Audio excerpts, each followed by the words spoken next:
প্রিয় দর্শক বন্ধুরা, এই মুহূর্তের জন্য south 24 Pargana 2009 primary recruitment process related গুরুত্বপূর্ণ সর্বোচ্চ ন্যায়ালয় সুপ্রিম কোর্টের মামলা থেকে শুনানি ঘিরে উঠে আসছে দারুণ সংবাদ।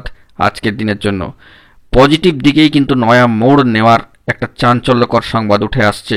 থাকছে সম্মানীয় দেবাশিস বিশ্বাসের গুরুত্বপূর্ণ বার্তা।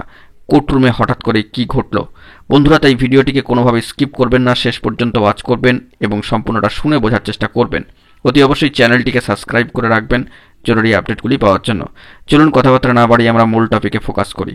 বন্ধুরা, আজকে 7 নম্বর কোর্টে এই গুরুত্বপূর্ণ south 24 Pargana 2009 primary recruitment process related SLP শুনানির জন্য ওঠে এবং শুনানি হয়। সেখান থেকে একটি পজিটিভ দিক কিন্তু উঠে এসেছে, যেখানে ক্লারিফিকেশনের পক্ষে খুব জোরদার কিন্তু সওয়াল করা হয় দেবাশিস বিশ্বাসের সম্মানীয় তরফ থেকে, সম্মানীয় অ্যাডভোকেট মহাশয়ের তরফ থেকে, এবং বিষয়টি কিন্তু জজ সাহেবরা যথেষ্ট গুরুত্ব দিয়েই অবজার্ভ করেছেন।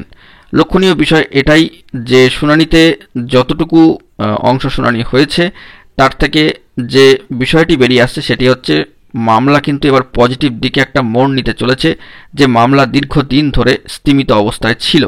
তো সেই দিক থেকে সম্মানীয় দেবাশিস বিশ্বাস কোর্টরুম থেকে বেরিয়ে আসার পর যে বার্তা দিয়েছেন, যতটুকু আমরা খবর সংগ্রহ করতে পেরেছি সেই দিক থেকে আপনাদেরকে জানিয়ে রাখার জন্য চেষ্টা করি যে এবার মামলায় নতুন কিছু মোড় আসতে চলেছে।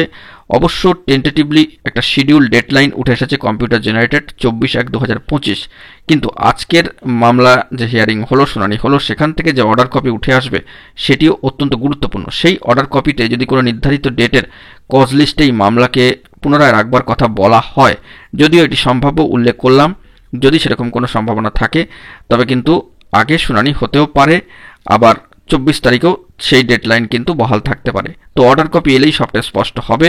সম্মানীয় দেবাশিস বিশ্বাস এ বিষয়ে সমস্ত পিটিশনারদের, সমস্ত প্রার্থীদের, সংগ্রামী যোদ্ধাদের এই বার্তায় দিয়েছেন যে বিবাদ বিতর্কে না গিয়ে সকলকে একযোগে একসাথে সহযোগিতার মধ্যে দিয়ে কিন্তু এগিয়ে যেতে হবে, কারণ এ লড়াই সম্পূর্ণভাবে কিন্তু জেতবার লড়াই। এ লড়াই কিন্তু আইনি লড়াইয়ের মধ্যে দিয়ে, কঠিন সংগ্রামের মধ্যে দিয়ে এগিয়ে যেতে হবে, সকলকে হাতে হাত রেখে সহযোগিতার হাত বাড়িয়ে দিয়ে একে অপরের সাথে এক হয়ে। মোটামুটি এইটুকু বোঝা যাচ্ছে মামলা পজিটিভ দিকেই মোড় নিয়েছে। আগামী যে ডেডলাইনটি উঠে এসেছে কম্পিউটার জেনারেটেড, সেটি অত্যন্ত গুরুত্বপূর্ণ। সেটিকে সামনে রেখেই অর্ডার কপি আজকের ডেটের জন্য কি হলো না হলো যখনই উঠে আসবে সবটা কিন্তু সকলের কাছে স্পষ্ট হবে। সেই অর্ডার কপি থেকে যে জরুরি তথ্য থাকবে সেটাও আপনাদের মাঝখানে তুলে ধরবার জন্য চেষ্টা করব। আপাতত আজকে শুনানি কিন্তু জোরদার হয়েছে এবং ভালো শুনানি হয়েছে, এইটুকুই কিন্তু আপনাদের মাঝখানে তুলে ধরবার জন্য চেষ্টা করলাম। বন্ধুরা, এখন এটুকুই। সকলে ভালো থাকবেন, চ্যানেলটিকে অতি অবশ্যই সাবস্ক্রাইব করে নিয়ে সঙ্গে থাকবেন। ধন্যবাদ।